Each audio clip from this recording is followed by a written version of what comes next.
These Spider-Verse movies are leaving the MCU in the dust, and it's pretty great to see. These movies are pushing boundaries, creating their own style, and are completely unencumbered by having to be one piece of a smorgasbord of an entirely larger universe. Across the Spider-Verse is the sequel to 2018's Into the Spider-Verse, which not only won an Oscar for Best Animated Film, but proved once again that animation could be an adult medium.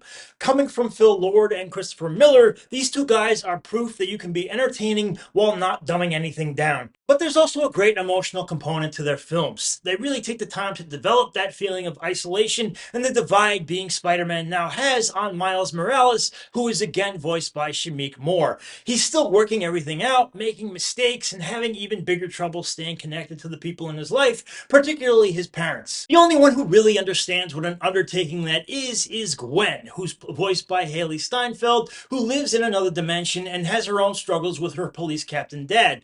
They both face responsibilities, pressures, and expectations far above the normal teenager. And then on top of all that, there's a whole multiversal component to all this that dictates their lives for them even more. They are both drawn into action by a villain known as the Spot, who's voiced by Jason Schwartzman, whose body now sports a bunch of ink blots that serve as portals. A nice turn here is that the villain is also kind of an accident-prone doofus, just like Miles. He's trying to prove himself in his own right without also really knowing what the hell he's doing. He's passing through other worlds, which allows us to meet other Spider-Mans of those worlds. A trip into an India-inspired city known as Mumbattan introduces us to two favorites. There's Pavitar Prabhakar, I think that's how you say it, voiced by Karen Sony, a fast-talking pretty boy, and then there's Daniel Kaluuya's Hobie Brown, who's kind of a spider-punk, hilariously serious in his own ideals. But Spider-Man Heaven is on Earth 429, which holds a whole spider society of Avengers like Spider-Man trying to make sure each world stays on a correct course,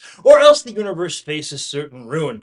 All the different cameos here, I mean, there's even a Spider Kitty, there's a T-Rex, there's a Lego Spider-Man, and Jake Johnson's Peter Parker shows up from the last film. There is a real hard-to-explain visual style to these films, one which incorporates a flashy, glitchy, whirling, and electrifying aesthetic that you're kind of trying to process all while you're also wowed by it. It looks like a kinetic comic book. The colors, the actions, and the characters really pop, and whether the scene is set in Brooklyn, India, or on another Earth, there's a real sense of place and texture to it all. One of the things I was really impressed by was that they were actually able to seamlessly bring live humans into this animated story. There are some funny cameos, but also nostalgic moments from past films, which really drive the point home. And what really sneaks up on you, though, is the storyline, which feels like a nice, pleasant time meeting other Spider-Man and watching them in visually dynamic action sequences, but then all of a sudden it sandbags you with something far gloomier and more thoughtful, challenging these characters with talk of destiny, sacrifice, and the greater good.